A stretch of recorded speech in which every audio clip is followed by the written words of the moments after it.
Hello friends, PD Gurukul के current affairs के session में आपका स्वागत है। आज का हमारा फर्स्ट टॉपिक है glass report on wash. Wash का मतलब क्या है? वाटर, सैनिटेशन एंड हाइजीन, ये इसका फुल फॉर्म है। इसका मतलब है कि ये जो वॉश सर्विसेज की अगर हम बात करें तो जिसमें ड्रिंकिंग वाटर सर्विसेज आएगा, सैनिटेशन सर्विसेज आएगा एंड हाइजीन सर्विसेज की बात की जाएगी। और ये सर्विसेज जो है वॉश सर्विसेज, इनको मॉनिटर और एनालाइज करने के लिए ये एक ग्लास सिस्टम जो है ये डेवलप की गई है, जिसका फुल फॉर्म है global analysis and assessment of sanitation and drinking water. तो ये इसका फुल फॉर्म है, याद रखिएगा। तो ये सिस्टम जो है, ये सिस्टम एनालिसिस करती है, उसके एनालिसिस पे बेसिस पे एक रिपोर्ट डब्ल्यूएचओ ने पब्लिश किया है। डब्ल्यूएचओ और एक्चुअली यूएन वाटर, ये यूएन वाटर का इनिशिएटिव है। यूएन वाटर जो है वो यूनाइटेड नेशंस का वाटर रिलेटेड मैटर देखता हुआ डिपार्टमेंट है, बॉडी है एक, और डब्ल्यूएचओ उसको इम्प्लीमेंट करता है। तो डब्ल्यूएचओ और यूएन वाटर ने मिलके ये ग्लास के एनालिसिस पे बेसिस पे ये एक रिपोर्ट पब्लिश किया है। और जो रिपोर्ट के हिसाब से ये वर्ल्ड हेल्थ ऑर्गेनाइजेशन के डायरेक्टर जनरल ने कहा है कि अभी climate related extreme weather events, मतलब कि क्लाइमेट रिलेटेड डिजास्टर्स, जो भी नेचुरल डिजास्टर्स आते हैं जैसे कि साइक्लोन्स है, फ्लड्स है, ड्रॉट्स है, लैंडस्लाइड्स है, फ्लैश फ्लड्स है, ये सब अभी उनकी फ्रीक्वेंसी भी बढ़ रही है और इंटेंसिटी भी बढ़ रही है। फ्रीक्वेंसी का बढ़ना ऐसा है कि पहले 3-4 साल में एक बार साइक्लोन आता था और अभी साल में 3-4 साइक्लोन्स आ रहे हैं। मतलब कि ये सारे जो डिजास्टर्स है, नेचुरल डिजास्टर्स, इनकी फ्रीक्वेंसी बढ़ गई है। और ये जो भी डिजास्टर अभी आ रहा है वो इंटेंस आ रहे हैं, मतलब कि स्ट्रॉन्ग आ रहे हैं। पहले जो साइक्लोन्स थे उनमें विंड स्पीड इतनी नहीं रहती होगी जितनी अभी हमें मिलती है, कि मतलब कि ज्यादा डिजास्टर्स इम्पैक्ट ये डिजास्टर क्रिएट करते हैं। तो ये जो डिजास्टर्स आ रहे हैं जिनकी फ्रीक्वेंसी और इंटेंसिटी बढ़ गई है, तो उसकी वजह से ये जो वॉश सर्विसेज है जिसे हमें सेफ और सस्टेनेबली मैनेज करना है, ये अभी नहीं हो पा रहा है। उसका यूनिवर्सल एक्सेस हम नहीं दे पा रहे हैं। वॉश सर्विसेज पे ये एक्सट्रीम वेदर इवेंट्स की इम्पैक्ट, बैड इम्पैक्ट आ रही है। अब देखते हैं कि ग्लास एक्चुअली क्या है। तो ग्लास का full form global analysis and assessment of sanitation and drinking water is, वो क्या है कि यूएन वाटर का इनिशिएटिव है और उसे डब्ल्यूएचओ इम्प्लीमेंट करता है। यहाँ पे ग्लास का ऑब्जेक्टिव क्या है?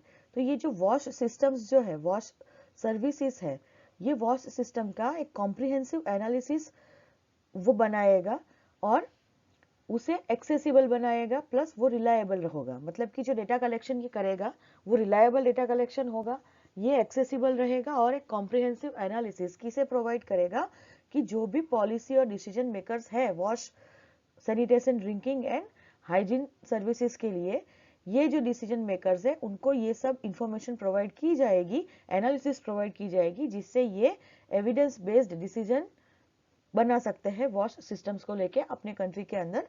ये सब डिसीजन वो इम्प्लीमेंट कर सकते हैं।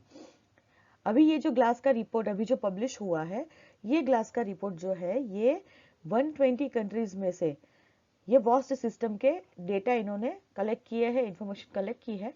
तो ये एक्चुअली बिगेस्ट डेटा कलेक्शन अभी तक का माना जाता है। यहाँ से याद रखना है कि ग्लास क्या है। तो ग्लास जो है वो यूएन वाटर का इनिशिएटिव है, इम्प्लीमेंटेड बाय डब्ल्यूएचओ। और ये क्या करेगा? तो wash, water, sanitation and hygiene, मतलब कि वॉश सर्विसेज के बारे में जो भी सिस्टम कंट्री लेवल पे अवेलेबल है वर्ल्ड लेवल पे, उसका एनालिसिस करेगा और ये एनालिसिस पॉलिसी और डिसीजन मेकर्स को अवेलेबल करवाएगा। इसके हिसाब से ये रिपोर्ट में मेन जो फोकस किया गया है उसमें ऐसा है कि क्लाइमेट रिलेटेड जो एक्सट्रीम वेदर इवेंट्स हैं, जो इंटेंसिटी और फ्रीक्वेंसी दोनों में बढ़ गए हैं, तो उनकी इम्पैक्ट ये वॉश सर्विसेज पे आ रही है। और हम अभी सेफ और सस्टेनेबली मैनेज्ड वॉश सर्विसेज का यूनिवर्सल एक्सेस, मतलब कि ग्लोबल लेवल पे उसको प्रोवाइड नहीं कर पा रहे हैं। हाइलाइट्स क्या है ये रिपोर्ट की? तो फर्स्ट है वॉश एंड हेल्थ। इसका मतलब है कि वॉश सर्विसेज जो है वो हेल्थ केयर सेक्टर में, वे हेल्थ केयर फैसिलिटीज, मतलब कि हॉस्पिटल्स है उनमें, और हैंड हाइजीन के रिलेटेड जो भी वॉश सर्विसेज हमें प्रोवाइड करनी है, तो उसके लिए जो पॉलिसीज और प्लान्स बनाते हैं उसमें फाइनेंशियल और ह्यूमन रिसोर्स इन दोनों की कमी है, जिसकी वजह से ये बैड इम्पैक्ट आ रही है। यहाँ पे हम पॉलिसीज और प्लान्स तो बना देते हैं, लेकिन इम्प्लीमेंटेशन तो कौन करेंगे? वर्कर्स करेंगे, ह्यूमन रिसोर्सेज करेंगे, जिनकी कमी है। और इम्प्लीमेंट करने के लिए फाइनेंशियल रिसोर्सेज चाहिए, फंडिंग चाहिए, जो भी क्रिटिकली लैकिंग में है। तो यहाँ पे ये जो हेल्थ केयर फैसिलिटीज़ है, और उसमें हैंड हाइजीन पर्टिकुलरली इसके लिए जो भी सर्विसेज हमें प्रोवाइड करनी है वो इम्पैक्ट में आ रही है, वो हम नहीं कर पा रहे हैं। उसकी वजह से हेल्थ सिस्टम्स जो है उसके ऊपर बैड इम्पैक्ट आ रही है, डिसीज बर्डन कंट्रीज का बढ़ रहा है। दूसरा है climate resilience of wash system. तो यहाँ पे ऐसे बोला गया है कि जो भी कंट्रीज है जो पॉलिसीज और प्लान्स बनाते हैं वॉश रिलेटेड, तो उसमें मोस्ट ऑफ द प्लान्स और पॉलिसीज जो है ये क्लाइमेट रिलेटेड रिस्क को कैटर नहीं करते हैं, उनको एड्रेस नहीं करते हैं। क्यों प्रॉब्लम है क्लाइमेट रिलेटेड रिस्क को अगर हम हैंडल नहीं करते हैं? तो जैसे कि ड्रॉट्स आ गए कोई भी जगह पे, अभी ये अगर हमने सोचा नहीं है कि उसको कैसे हैंडल किया जाएगा क्लाइमेट रिलेटेड रिस्क को, तो क्या हो रहा है कि अगर ड्रॉट आ रहा है तो मेन कंस्टिट्यूएंट जो है हाइजीन और सैनिटेशन सर्विसेज को मेंटेन करने के लिए जो है वाटर, ये उसकी अवेलेबिलिटी कम हो जाती है, और जिसकी वजह से लोग पानी पिएंगे, खाने पीने में यूज करेंगे ना, उसको हैंड वॉशिंग के लिए यूज करेंगे। तो यहाँ पे फिर क्या होगा कि हाइजीन जो है ये यहाँ पे कम हो जाएगा। तो इसीलिए कोई भी प्लान्स और पॉलिसीज बनाई जाए तो उसमें क्लाइमेट रिलेटेड रिस्क को ये वॉश सर्विसेज में इंक्लूड करना चाहिए, ऐसा ये रिपोर्ट कह रहा है। दूसरा है कि वॉश फंडिंग जो है वो 75% से ज़्यादा कंट्रीज ऐसे हैं जिसमें इनसफिशियंट बता रहा है कि जो कंट्रीज को जितनी ज़रूरत है उतना फंडिंग उनको प्रोवाइड नहीं किया जा रहा है। WHO का एक, जब उन्होंने वॉश सर्विसेज के बारे में जब ये इम्प्लीमेंटेशन चालू किया था वॉश सर्विसेज को हर जगह पे इम्प्लीमेंट करने के लिए, तब इन्होंने एक गोल रखा था लिविंग नो वन बिहाइंड। इसका मतलब है कि वल्नरेबल पॉपुलेशन से उनको रीच करना है, उनको भी ये हेल्थ सर्विसेज मतलब कि वॉश सर्विसेज प्रोवाइड करनी है। बट ये जो इम्प्लीमेंटेशन हो रहा है वल्नरेबल पॉपुलेशंस को ये सारी वॉश सर्विसेज प्रोवाइड करने का, उसमें मॉनिटरिंग नहीं हो रहा है ठीक से, और फाइनेंशियल रिसोर्सेज भी ठीक से प्रोवाइड नहीं किए जा रहे हैं, ऐसा ये रिपोर्ट में कहा गया है। दूसरा है कि ह्यूमन रिसोर्सेज जो है वॉश सर्विस डिलीवरी के लिए जो क्रिटिकल है वो भी इनसफिशियंट है, मतलब कि उतने अवेलेबल नहीं है। दूसरा है कि जेंडर, यहाँ पे अगर वॉश डिसीजंस और सर्विसेज की बात करें, वॉश के रिलेटेड अगर बात करें, तो ये जो भी हेल्थ हाइजीन सर्विसेज है उसमें वुमन का रोल होना चाहिए, बिकॉज वुमन को ज़्यादा ज़रूरत है ये हाइजीन और सैनिटेशन सर्विसेज की। तो इसके लिए अभी ऐसा है कि जहाँ पे भी जो डिसीजंस लिए जा रहे हैं उसमें मेल्स डोमिनेटेड है, फीमेल्स का रोल उतना नहीं है ये सब डिसीजंस में। तो जब तक फीमेल्स इंक्लूड नहीं होगी तब तक वो उनके लिए अच्छी पॉलिसीज बनना नहीं पाएगी। सो इसीलिए यहाँ पे कहा गया है कि जेंडर इंक्लूजन होना चाहिए, वुमेन को वॉश डिसीजंस और सर्विसेज के लिए कंसिडर किया जाना चाहिए। मतलब कि जब भी ये सर्विसेज और कोई भी डिसीजन वॉश रिलेटेड लिए जाए तो उस वक्त वुमेन उस कमिटी में उस जगह पे होनी चाहिए। मतलब कि इंक्लूजन बढ़ाना चाहिए, फाइनेंशियल सपोर्ट बढ़ाना चाहिए, और मॉनिटरिंग भी यहाँ पे बढ़ाएंगे तो जेंडर इंक्लूजन वॉश सर्विसेज में होगा। दूसरा है कि डेटा यूज, ये भी इनसफिशिएंट यूज हो रहा है। जो भी डेटा अभी तक अवेलेबल है, तो ये जो डिसीजंस ले रहे हैं या प्लानिंग ले रहे हैं रिसोर्स एलोकेशन के लिए, वॉश के लिए, तो ये रिसोर्सेज एलोकेशन करने में डेटा को ठीक से यूज नहीं किया जा रहा है, जिसकी वजह से ऐसे हो रहा है कि जहाँ पे वॉश सर्विसेज की जरूरत ज़्यादा है वहाँ पे रिसोर्सेज पहुँच नहीं रहे हैं, और जहाँ पे एक्चुअली कम है, ऑलरेडी रिच कंट्रीज है, वहाँ पे ये रिसोर्सेज फुल्ली अवेलेबल है। तो ये गैप एक आ रही है। तो इसमें डेटा यूज प्रॉपरली होगा तो पता चलेगा कि एक्चुअली कहाँ पे ज़रूरत है, कहाँ पे वॉश सर्विसेज को इंटेंस बनाना चाहिए। और दूसरा ऐसा है कि रेगुलेशन में भी लैकिंग है कि रेगुलेटरी अथॉरिटीज़ जो है वो उनके फंक्शंस जो है वो फुल्ली परफॉर्म नहीं कर रहे हैं। तो यहाँ से रिपोर्ट्स की हाईलाइट याद रखिएगा कि फर्स्ट ऐसा है कि फाइनेंशियल और ह्यूमन रिसोर्सेज जो है ये wash services health care facilities में और हैंड हाइजीन के लिए जो प्रोवाइड की जानी चाहिए उसके अंदर कमी है। फाइनेंशियल और हेल्थ ह्यूमन रिसोर्सेज जो है वो लैकिंग्स है, जिसकी वजह से हेल्थ पे एडवर्स इफेक्ट आ रही है वो सर्विसेज प्रोवाइड नहीं की जा पा रही है। दूसरा है कि जो भी पॉलिसीज और प्लान्स है वो सर्विसेज के लिए वो क्लाइमेट रिलेटेड रिस्क को एड्रेस नहीं कर रहे हैं। फंडिंग भी इनसफिशिएंट है, 75% ऑफ कंट्रीज में फंडिंग कम पड़ रहा है। यहाँ पे लिविंग नो बिहाइंड का जो गोल है उसके लिए मॉनिटरिंग और फाइनेंशियल रिसोर्सेज की कमी है। ह्यूमन रिसोर्सेज भी इनसफिशिएंट है। जेंडर को इंक्लूड करना चाहिए, ऐसा ये रिपोर्ट में कहा गया है वॉच डिसीजंस एंड सर्विसेज में, जिसके लिए इंक्लूजन बढ़ाना चाहिए, फाइनेंशियल सपोर्ट होना चाहिए एंड मॉनिटरिंग प्रॉपर वे से होना चाहिए। डेटा भी सफिशिएंटली यूज नहीं हो रहा है, ऐसा ये रिपोर्ट में कहा गया है। जब भी रिसोर्स एलोकेशन होता है वॉच सर्विसेज का, तो उस वक्त प्लानिंग और डिसीजंस जो लिए जाएंगे उसमें डेटा का यूज प्रॉपरली नहीं हो रहा है और रेगुलेटर अथॉरिटीज जो भी है वो अपने फंक्शन ठीक से परफॉर्म नहीं कर रही है। ये सब पॉइंट्स याद रखिएगा। नेक्स्ट पॉइंट है हमारा, नेक्स्ट टॉपिक है इंडिया स्लोइंग एक्सपोर्ट्स। इंडिया के एक्सपोर्ट्स में अभी कमी आई है। कब कमी आई है देख लेते हैं। तो मिनिस्ट्री ऑफ कॉमर्स के अकॉर्डिंग इंडिया के जो एक्सपोर्ट्स है वो अक्टूबर 2021 में जो थे वहां से अक्टूबर 2022 में ये 16.7% जितने डिक्लाइन हुए हैं, मतलब कि कम हुए हैं। हमारा एक्सपोर्ट ग्रोथ जो है वो अभी नेगेटिव में जा रहा है।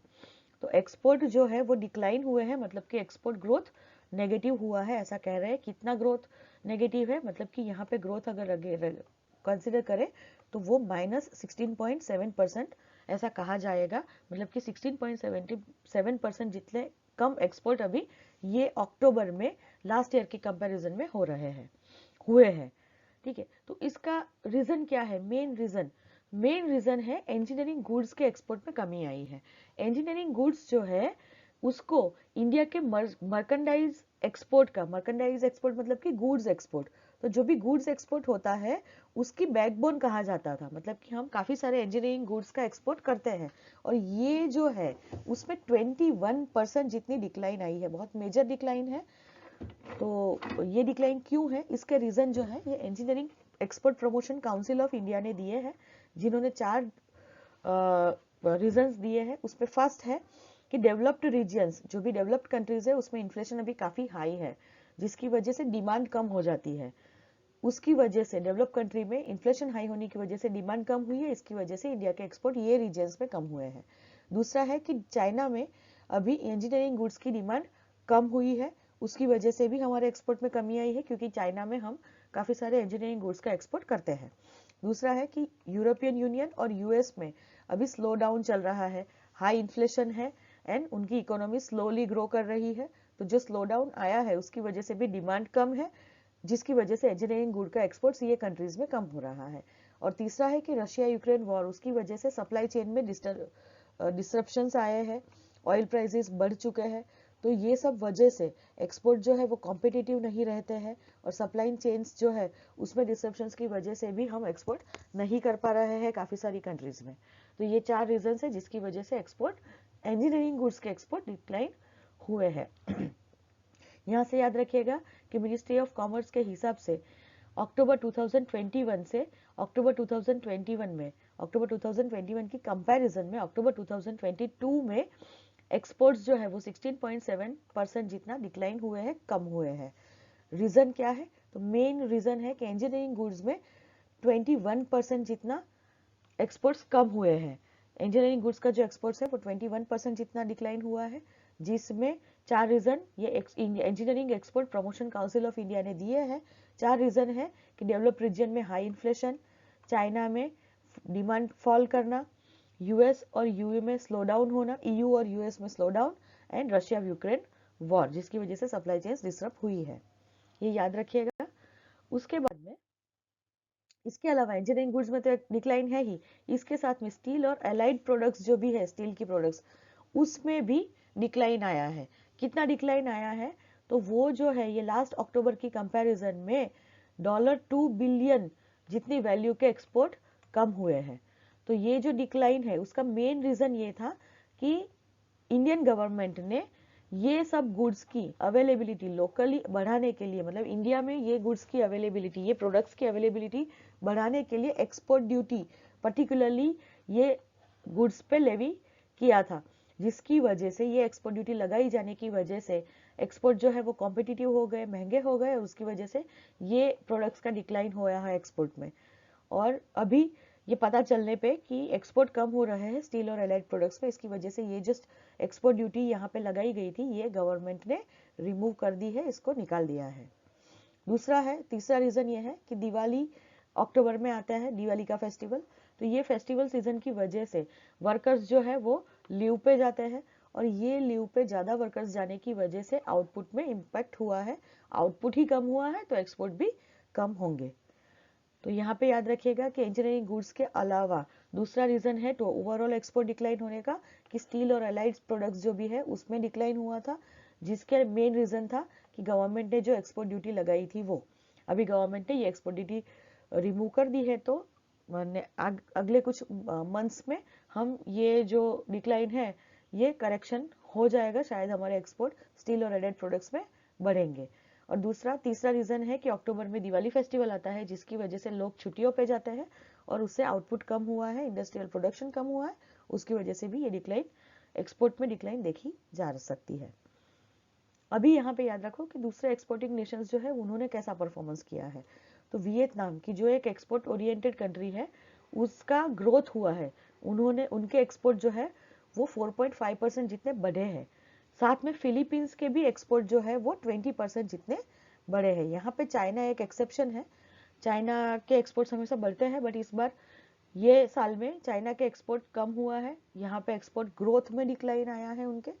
ये ग्रोथ कम हुआ है एक्सपोर्ट का, मतलब कि कम एक्सपोर्ट्स हो रहे हैं। क्यों हो रहा है? बिकॉज चाइना में बार बार कोविड-19 आउटब्रेक हो रहा है, और जिसकी वजह से उन्हें स्ट्रिक्ट लॉकडाउन्स लगाने पड़ रहे हैं, और जिसकी वजह से मैन्युफैक्चरिंग आउटपुट कम हो रहा है। तो यहाँ पे एक्सपोर्टिंग नेशंस की अगर बात करें तो यहाँ से याद रखिएगा कि वियतनाम में 4.5% और फिलीपींस में 20% जितने एक्सपोर्ट बढ़े हैं। चाइना में कम हुए हैं, उसका कारण है लॉकडाउन ड्यू टू कोविड-19 आउटब्रेक, और उस जिससे मैन्युफैक्चरिंग आउटपुट कम होने की वजह से उनके एक्सपोर्ट ग्रोथ में कमी आई है। नेक्स्ट टॉपिक है कृषि डिसीजन सपोर्ट सिस्टम, कृषि डीएसएस जिसको शॉर्ट में हम कहेंगे। ये क्या है देख लेते हैं। ये जो कृषि डीएसएस है वो एक department of agriculture and farmer welfare, और दूसरा डिपार्टमेंट है डिपार्टमेंट ऑफ स्पेस। ये दोनों डिपार्टमेंट ने एक मेमोरेंडम ऑफ अंडरस्टैंडिंग में साइन किया है। ये एमओयू साइन किया है इन दोनों ने, किस चीज के लिए? तो ये कृषि डीएसएस जो है उसको डेवलप करने के लिए।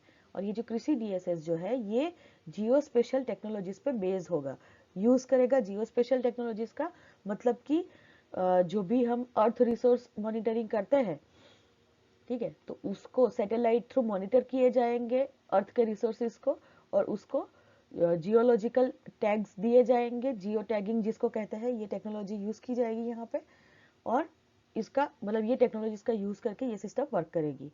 यहाँ पे ये जियो स्पेशल टेक्नोलॉजीज को बढ़ाने के लिए, डेवलप करने के लिए रिसैट-1 रिमोट सेंसिंग सैटेलाइट है, उसके डेटा को यूज किया जाएगा और उसे वेदास में फीड किया जाएगा। वेदास है ये इसरो का ये एक सिस्टम है, एक सॉफ्टवेयर सिस्टम है जिसका फुल फॉर्म है visualization of earth observation data and archival system.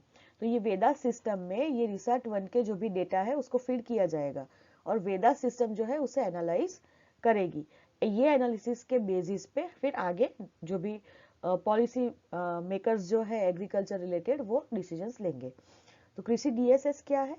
ये एक इंटरेक्टिव सॉफ्टवेयर और सैटेलाइट बेस्ड सिस्टम है, जहाँ पे सैटेलाइट का यूज किया जाएगा और वेदा सॉफ्टवेयर का यूज किया जाएगा। इससे क्या होगा? तो ये जो एग्रीकल्चरल पॉलिसी मेकर्स है उनको हेल्प होगी, उनको ये एनालिसिस प्रोवाइड किया जाएगा, ये यूजफुल इंफॉर्मेशन प्रोवाइड की जाएगी, जिसकी वजह से वो एग्रीकल्चरल फील्ड में एविडेंस बेस्ड डिसीजन ले पाएंगे। यहाँ से ये दो चीज याद रखनी है कि ये कृषि डीएसएस है, ये कौन दो डिपार्टमेंट के बीच में एमओयू है। तो ये जो है ये department of agriculture and farmer welfare and second department of space, इन दोनों के बीच में ये कृषि डीएसएस डेवलप करने के लिए एमओयू हुआ है। कृषि डीएसएस जियो स्पेशल टेक्नोलॉजीज का यूज करेगा। किस तरह यूज करेगा? तो इसमें रिसैट-1 सैटेलाइट का यूज किया जाएगा और वेदास सॉफ्टवेयर का यूज किया जाएगा। वेदास सॉफ्टवेयर ये रिसर्च वन के जो भी डेटा है उसको एनालिसिस करेगा और एनालिसिस करके पॉलिसी मेकर्स को ये अवेलेबल करवाएगा। बेनिफिट्स क्या है डीएसएस के? तो यहाँ पे एविडेंस बेस्ड ये डिसीजन सपोर्ट सिस्टम है जिसमें रिसर्च सैटेलाइट को यूज किया जाएगा रिसोर्सेज को मैप करने के लिए, और ये जो भी इंफॉर्मेशन है, जो भी डेटा है, वो वेदास में पुट किए जाएंगे, फीड किए जाएंगे, जिससे फर्दर एनालिसिस की जाएगी। और ये एनालिसिस की वजह से एग्रीकल्चर सेक्टर में जो भी स्टेक होल्डर्स है उनको evidence based decision making capacity बढ़ाने में हेल्प मिलेगी। दूसरा है कि एनहांस्ड कोलैबोरेशन होगा, कोलैबोरेशन बढ़ेगा। किन के बीच में ये कोलैबोरेशन होगा? तो ये जो वेदास सॉफ्टवेयर है उसको इसरो की मोसडेक सिस्टम, भुवन सिस्टम, ये दोनों इसरो की सिस्टम्स है, प्लस आईकार की सिस्टम्स के साथ में इंटीग्रेट किया जाएगा। यहाँ पे वेदास जो है ये सब एनालिसिस करेगा। मोसडेक जो है ये क्या है? Meteorological and oceanographic satellite data archival centre, मतलब कि जो भी रिसोर्स इमेजिंग सैटेलाइट्स है, ये सैटेलाइट से मोसडेक में डेटा फीड किया जाता है कि जो वेदर रिलेटेड प्रिडिक्शन करने में हेल्प होता है। तो यहाँ से हम रेनफॉल पैटर्न्स जान पाएंगे। भुवन जो है ये हमारी जियो प्लेटफॉर्म है, हमारा जैसे जीपीएस टाइप का प्लेटफॉर्म है, और भुवन की मदद से हमें ये पता चलेगा कि कितने एरिया में इरिगेशन फैसिलिटीज अवेलेबल है, कहाँ पे अवेलेबल नहीं है। तो ये डेटा जो है, ये डेटा प्लस वेदास का जो एनालिसिस है उसको Indian council of agriculture research पे फीड किया जाएगा, उसके सिस्टम के साथ भी लिंक किया जाएगा। तो ये आईकार जो है ये सब डेटा को यूज करके कुछ रिसर्च करके एग्रीकल्चरल आउटपुट कैसा होना चाहिए, हमें कौन से क्रॉप डेवलप करने चाहिए, कौन से रीजन में किस टाइप के क्रॉप्स डेवलप करने से वो क्रॉप्स के ऊपर ये क्लाइमेट की इफेक्ट्स नहीं आएगी, ये सब एनालिसिस कर सकेगा। और इसकी वजह से ओवरऑल पॉलिसी मेकिंग जो है एग्रीकल्चर सेक्टर में वो अच्छा होगा। तो यहाँ पे बेनिफिट्स क्या है? फर्स्ट है कि ये डेटा सपोर्ट सिस्टम है और उसकी वजह से हमें evidence based decision making capability जो भी स्टेक होल्डर्स है उनकी बढ़ेगी। अगर इवन ये स्टेक होल्डर्स में अगर हम फार्मर्स की बात करें और फार्मर्स को भी अगर ये डेटा अवेलेबल करवाया जाएगा तो वो अपने फील्ड में ऐसे क्रॉप्स उगाएंगे कि जिससे उनको फायदा हो। प्लस पॉलिसी मेकर्स जो है वो भी स्टेक होल्डर्स है, गवर्नमेंट जो है, तो यहाँ पे भी गवर्नमेंट ऐसी पॉलिसीज बना पाएगी एग्रीकल्चर रिलेटेड कि कहाँ पे एमएसपी बढ़ाना है, कहाँ पे एमएसपी कम करना है, जो भी है। तो ये सब डिसीजंस लिए जाएंगे और यहाँ पे इंटीग्रेशन किया जाएगा वेदास, मोसडेक, भुवन और आईकार की सिस्टम्स का, और इन सबको मिला के एक परफेक्ट एनालिसिस प्रोवाइड की जाएगी जिसकी वजह से डिसीजन मेकिंग ठीक होगा। मोसडेक का फुल फॉर्म याद रखिएगा, meteorological and oceanographic satellite data archival centre, ये इसरो का एक डेटा सेंटर है। और आईकार का फुल फॉर्म है Indian council of agricultural research की जो एग्रीकल्चर में रिसर्च करती है। आज का क्वेश्चन देख लेते हैं। Consider the following statements. Statement 1, GLASS glass system analyze data about antimicrobial resistance, whereas GLAAS glass system analyze data about wash services. Glass and glass दोनों both are implemented by WHO. Which of the above statements is or are correct? A only 1, B only 2, C both 1 and 2, D neither 1 and 2. Pause the video and guess the answer. Okay, यहाँ पे ये दोनों statements जो है वो correct है, सो हमारा answer आएगा सी बोथ 1 and 2। यहाँ पे जब भी मैंने ये आज का जो न्यूज था उसमें ग्लास सिस्टम की बात थी, GLAAS, जैसे मैंने पढ़ा वैसे ही मुझे ये आगे का, हमने थोड़े दिन पहले ही ये ग्लास सिस्टम की थी जो कि एंटी माइक्रोबियल रेजिस्टेंस के लिए है, वो मुझे याद आ गया। तो मुझे हुआ कि अरे ये क्या सेम सिस्टम है कि नहीं है। तो यहाँ पे फिर आगे पढ़ने से पता चला कि इनमें स्पेलिंग डिफरेंस है, भले ही एक प्रोनाउंसिएशन है। मजे की बात यह है कि ये जो ग्लास सिस्टम है ये WHO के अंडर में है, उसका इनिशिएटिव है और वही इंप्लीमेंट कर रहा है। साथ में ये जो ग्लास सिस्टम है, ठीक है, वॉश सर्विसेज के लिए, उसे भी ये भले UN वाटर की इनिशिएटिव है लेकिन इंप्लीमेंट WHO ही कर रहा है, मतलब WHO ये दोनों में इन्वॉल्व है। यहाँ पे मैंने आप लोगों को समझ में आए इसीलिए दोनों एक साथ करके पूछा है। यूपीएससी में कर सकते हैं कि सपोज ये सिस्टम के बारे में पूछे कि consider the following statements about GLAAS, ठीक है, और बाकी सारे स्टेटमेंट्स जो है वो ये वाली सिस्टम के डाल सकते हैं। तो यहाँ पे याद रखिएगा स्पेलिंग मिस्टेक नहीं होनी चाहिए, ये दोनों के डिफरेंस जो है वो याद रखिएगा। ऐसा है तो इसके बारे में आगे वाला जो वीडियो था वो एक बार चेक कर लीजिएगा और आज का वीडियो, तो दोनों को कंपेयर करके एक साथ में एक नोट्स बना लीजिएगा जिससे ये कभी भी गड़बड़ ना हो। आज के लिए इतना ही। Thank you.